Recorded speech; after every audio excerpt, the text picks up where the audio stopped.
Somewhere along the Hudson, perhaps not far from Terrytown, there is a modest house in its own grounds. Behind it, in a spacious garden, stands a summerhouse of evil memory. More than 25 years ago, a man shot himself, or at least died, in that summer house. They found Major Kenyon with a scorched bullet hole in his head and the weapon beside him. But we are in the present now. The latticed summer house has grown heavy with vines, and only the other evening 2 men came into that garden at twilight over the shaggy grass as a storm was brewing along the Hudson. 2 men, the lawyer from New York. Who's there? And Captain Burke of the homicide squad. Easy, my friend, easy. I was just going to ask you the same thing. My name is Parker. I'm an attorney. You're not Captain Burke. Yeah, the very same and no other. I thought I recognized you, Mr. Parker. Must be something important to bring you so far from New York at this time of night. I was in Terrytown anyway. I thought there'd be a housekeeper here, but I don't see any lights. You've got business here? Yes, in a way. Have you? I don't know. I'll tell you better after you tell me what brought you to a place that no one has lived in for 10 years. Tell me, Captain. Did you ever get an anonymous letter from a dead man? Did you? No, I can't say I did. The letter's anonymous. How do you know the man's dead? Because they're all dead. Every last one of them. Dead and under the ground where they can't be hurt any longer. Look. There's the summer house where Jerry Kenyon used to work. There are the windows of the library and the dining room. Looking toward it. Confound this lightning. Makes the windows blaze, don't it? Jerry Kenyon hadn't a care in the world. Yet he shot himself. I'll show you the letter. Now, look, Mr. Parker, I couldn't read anything in this light. But if we can get inside the house Certainly we can get into the house. I was the family attorney. I've got the keys. Why should a dead person send me a letter?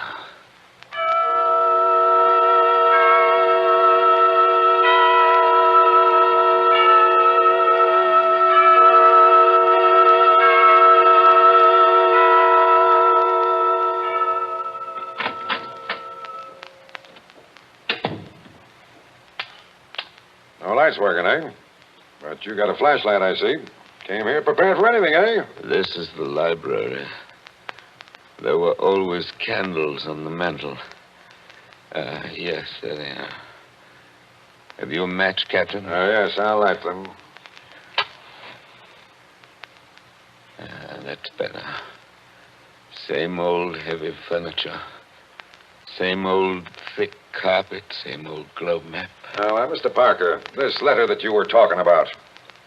Yeah. Read it. Hey, wait a minute. This thing is dated November 2nd, 1918. That's right, and be careful of that paper. You see how old it is? But it was mailed yesterday. From where? I don't remember. I didn't keep the envelope. Read it. Dear Joe. In case you didn't know it, I'm Joe. Dear Joe, if you want to know how Major Kenyon really died... But we know how he died. It was suicide. Are you sure it was? Whoever wrote this letter doesn't seem to think so. If you want to know how Major Kenyon really died, look in the third drawer of the desk in the library. Press hard at the back of the drawer. Yours very truly. It's not signed. That's right. Now, you're sure you don't know who wrote that letter? This is the first time I've been back in this room, Captain. It was almost a home to me once. There's the chair where Isabel sat on the afternoon it happened. Isabel was Jerry Kenyon's wife. Beautiful woman. There's the door that the maid let me in by that afternoon. You know, Captain, seems to me they're all here tonight. Who? We stand beneath the sounding rafter, and the walls around us are bare as they echo our peals of laughter. It seems that the dead are there. Yet we stand to our glasses steady. You know it? I was in my school reader. Well, how does the rest of it go? Yet we stand to our glasses steady and drink to our comrades' eyes. Here's a glass to the dead already. Hurrah for the next that dies. Excuse me, Captain. I don't know what's come over me talking that way. I was very fond of these people. Are you going to look in the desk drawer? This is a lot of nonsense. Then why are you here, Mr. Parker? Jerry Kenyon was always a happy man. At least that's what I always thought. Big, boisterous fellow. Yeah? He had a good position with Vitaturn. You know, the phonograph company. Yeah, sure, I know. But he'd just been made a major in the Army. 1917. There was a war on then, too, if you remember. I remember. To make the world safe for democracy. Old days. Old heartaches. Old memories. I remember that blazing hot day in August when all the windows were up. I remember this room. And Isabel, that was Jerry's wife, sitting in that chair, knitting. I remember...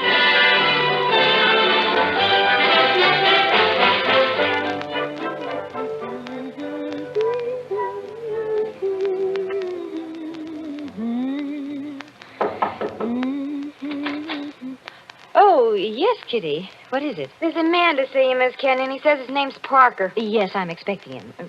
Show him in, please. All right, ma'am. Shall I take your knitting in your knitting bag? Why should you take my knitting? I don't know, Miss Kenyon. I just wondered.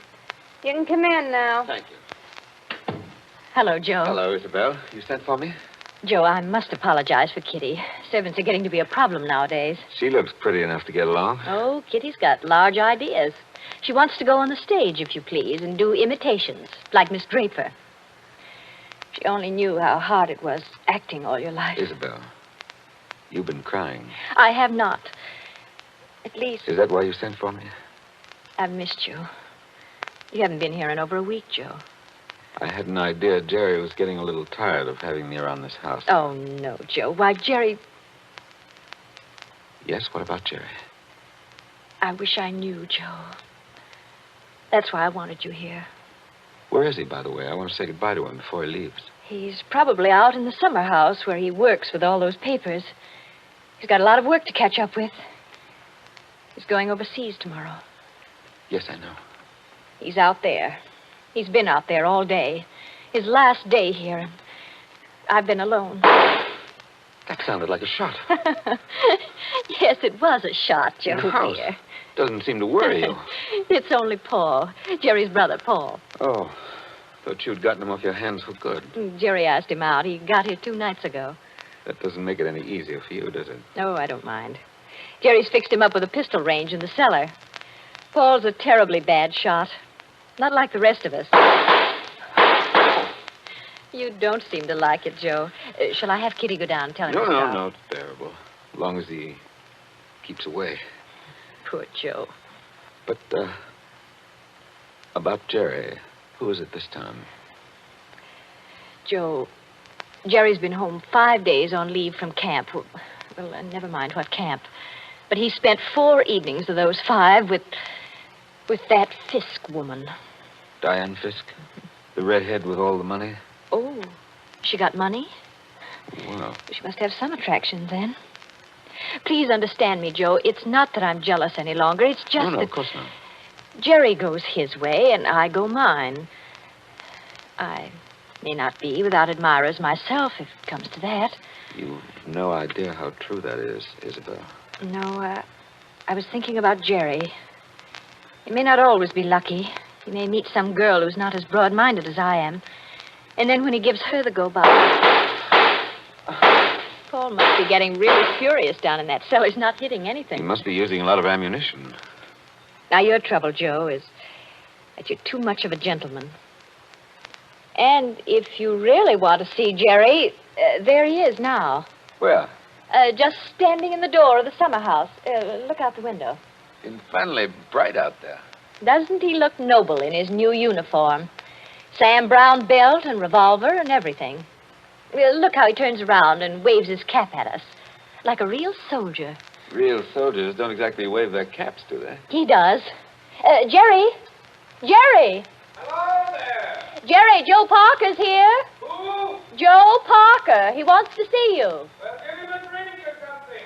I'll be up in a minute. Into the Summerhouse again. Not a care in the world, Now, has he? listen, Isabel, you've got to slow down. You'll be crying again in a minute. Come on over here and sit down. Light hurts my eyes, that's all. Well, then we'll just pull these blinds. We'll still be able to see it. There, how's that? It's better, thanks. Now, can I get you anything? Oh, no, you heard the Great White Chief's orders. I'm to get you something. What do you have, Joe? A highball? Don't bother with that. Oh, it's no bother. Everything's out in the dining room here. The iceman didn't deliver today of all days, so I'm afraid I can't give you any ice. I read in the paper yesterday that we're likely to have automatic ice boxes any day now. Things that freeze ice by electricity or something. Do you believe that, Joe? I doubt it. Listen, Isabel. Here you are. It's not cold at all. It's the best I could do. Thanks very much. What I wanted to say was, couldn't you get that brother of yours to give up practicing now? Hasn't he done his good deed for the day? Yes, maybe he has. I'll ring for Kitty. You don't have to call me, Miss Kenyon. I'm here. Oh, yes, Kitty. What is it? It's only to tell you there's another visitor. This time it's a woman. Lady Kitty. Call her a lady, please. Well, maybe. She says her name's Diane Fisk. Diane Fisk, that's Jerry. Kitty, tell the lady I'm not in. Lady. She's a fine lady. I don't want to intrude, my dear. I don't want to intrude. Anyway, it's too late, Miss Kenyon. She's coming down the hall now. My dear Mrs. Kenyon. How do you do, Diane? This is a friend of ours, Miss Fisk, Mr. Parker. How do you do? Now, I don't want to intrude, really. I don't. I wouldn't have intruded for worlds, especially on a day like this. Isn't it awful? But your husband simply insisted, my dear Mrs. Kenyon. He simply wouldn't take no for an answer. I'm sure he wouldn't. Do you know what he's brought from his office as a surprise? No. A phonograph recording machine. He's going to let us use it. So that we can all hear ourselves talk twice. How nice. Heaven's name, can't somebody stop that firing? Don't fly off the handle. Take it easy now. Kitty, Yes, ma'am. would you please go down the cellar and tell Mr. Kenyon's brother he's driving us all crazy. Tell him to stop. Yes, ma'am. My dear Mrs. Kenyon, I do hope I haven't offended you in any way. I know I'm a silly little chatterbox. They say people who have red hair often are. Of course, at your age, you must find the heat very trying. Don't you think we'd all better sit down? I I was very much interested in what Miss Fisk said about a phonograph recording machine. Mrs. Kenyon was just talking about a machine to make ice. Yes. Isn't science wonderful? But I do think it was mean of Major Kenyon to invite me out here and then go and fall asleep in the Summerhouse. Did you say fall asleep? Yes, of course. How did you know?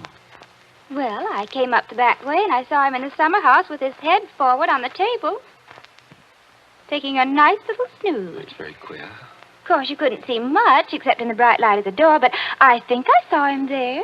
I didn't disturb him, naturally. But I think I'd better disturb him. Oh, now, please don't trouble on my account. The fact is, my dear, I don't altogether trust myself in this room.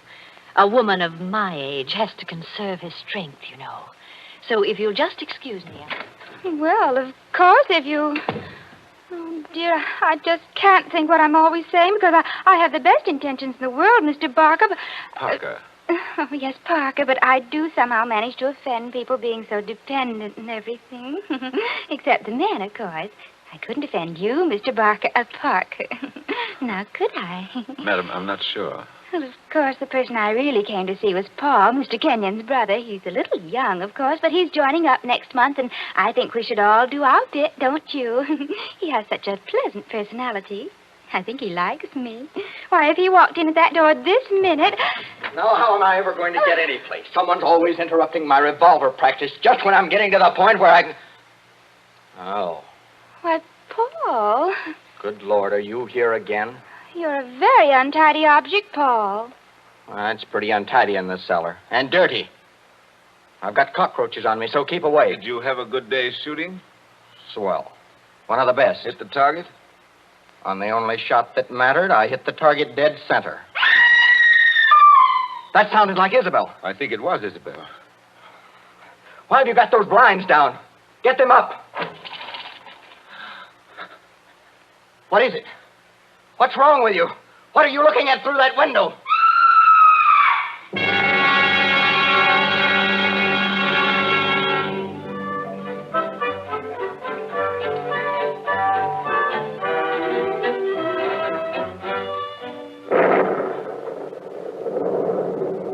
That was 25 years ago, Captain Burke. We found Jerry Kenyon lying across the table in the Summerhouse. He'd shot himself through the head with his own revolver from the holster. It was lying on the floor beside him. Shut up, Sarah. I see. When Isabel found him, he'd been dead about half an hour. The doctors proved that, did they? Yes, that shot had been fired against his head. The front of his uniform cap was powder burned where the bullet entered. There's no doubt about that. None at all.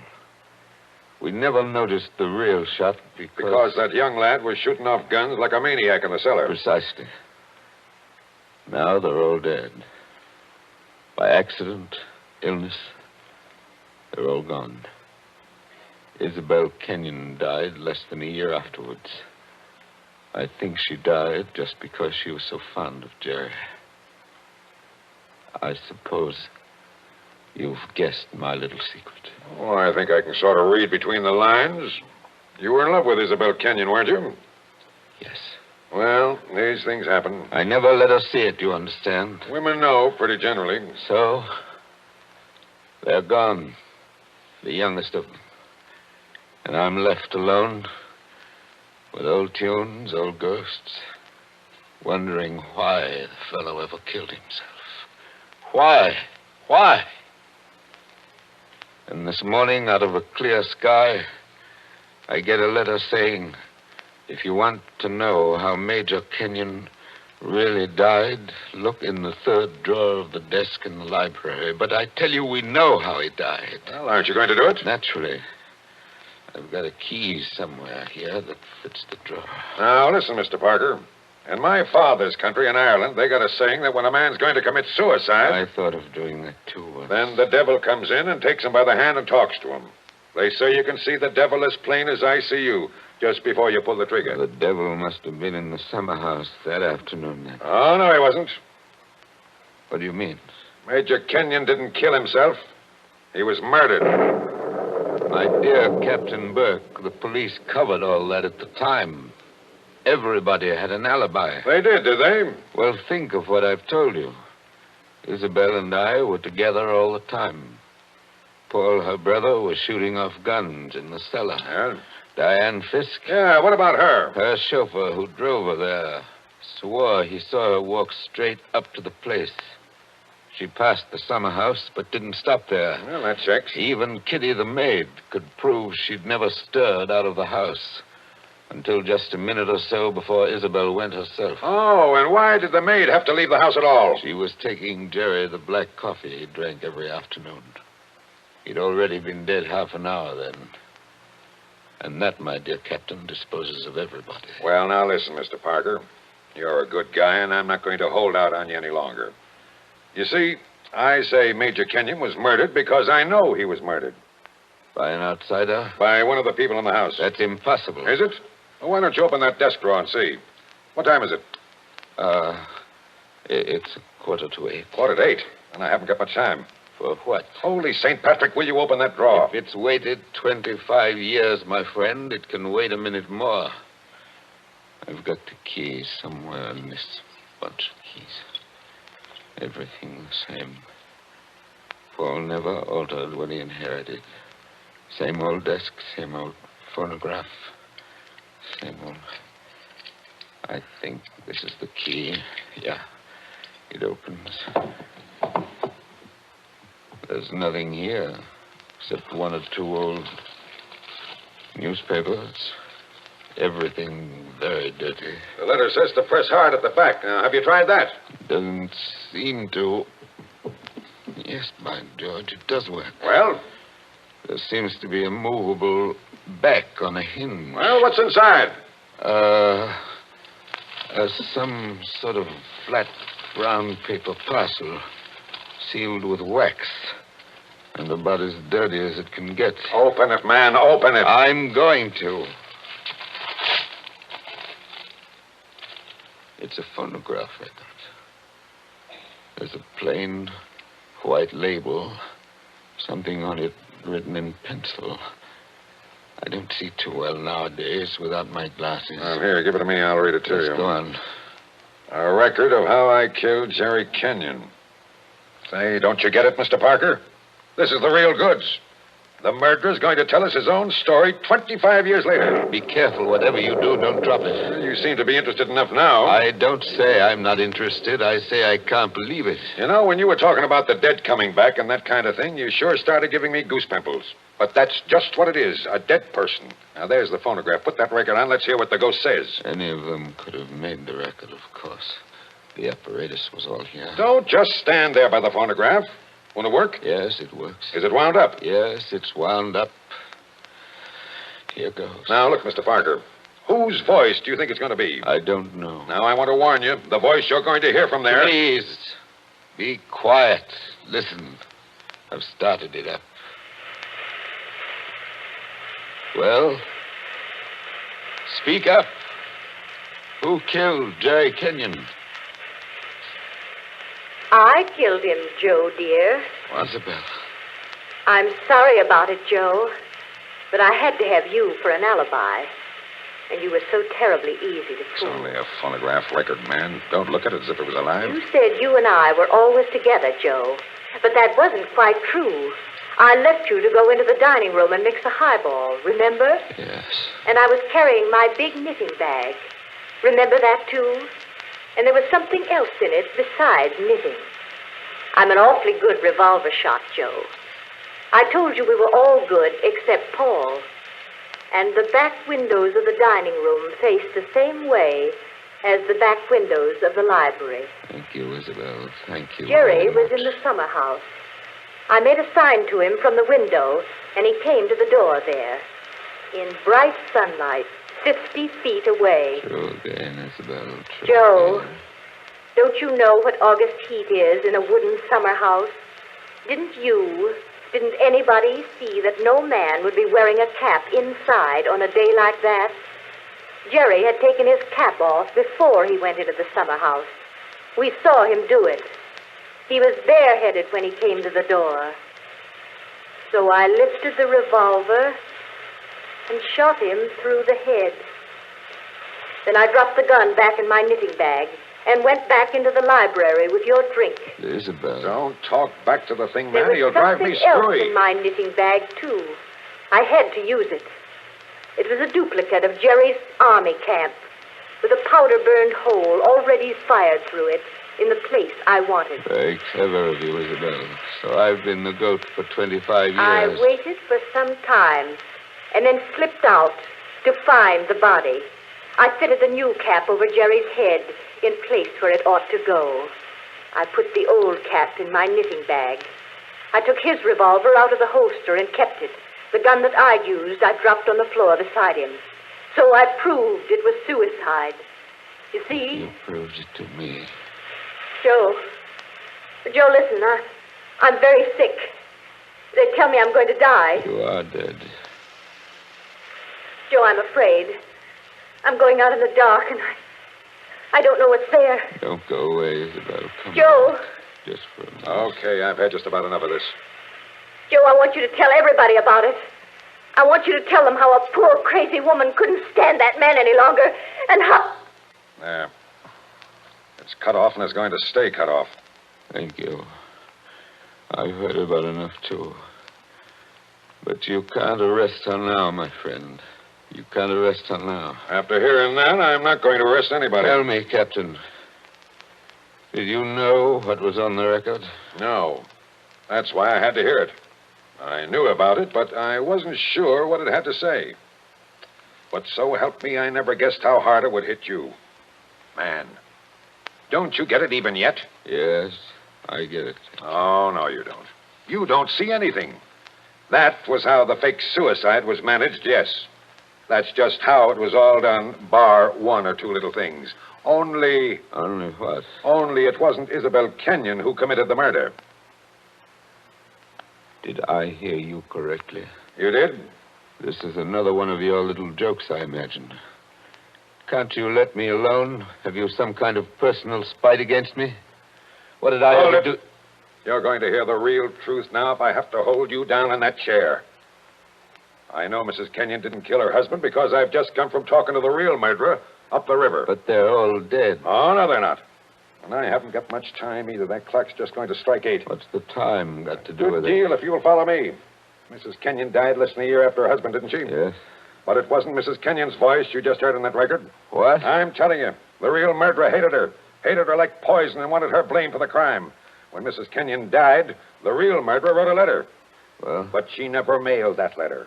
She made a lying record of Isabel Kenyon's voice as evidence. Now you figure it out for yourself. Who was pretty enough to take Major Kenyon's eye and strike back like fury when she got thrown over? Who wanted to go on the stage and do impersonations? Kitty, the maid. Ah, you're talking sense. She shot Jerry from the dining room window. When she couldn't borrow Mrs. Kenyon's knitting bag, she went out to the Summerhouse with a gun and the fake cap wrapped in napkin on a coffee tray. She did go out, I remember. Actually, she got there before Mrs. Kenyon did. But the Summerhouse was dark inside, and Mrs. Kenyon never noticed her. The next day, Kitty wrote that letter, but she couldn't bring herself to send it. So she kept that letter till the day before yesterday. Then one of the boys at Sing Sing, Wait a minute. thinking he was doing her a kind action, put a stamp on it and mailed it. Did you say Sing Sing? Yes. They're electrocuting her tonight for the murder of an Italian down at Collier's Hook. I found out about the record, all right. But the one thing I wasn't sure of was that she had done the job alone. Now, frankly, the way you acted, I thought that you might have been in on it, too. Well, that's why I had to hear it through. And it was anything but a joke. And now, here it goes to blazes forever.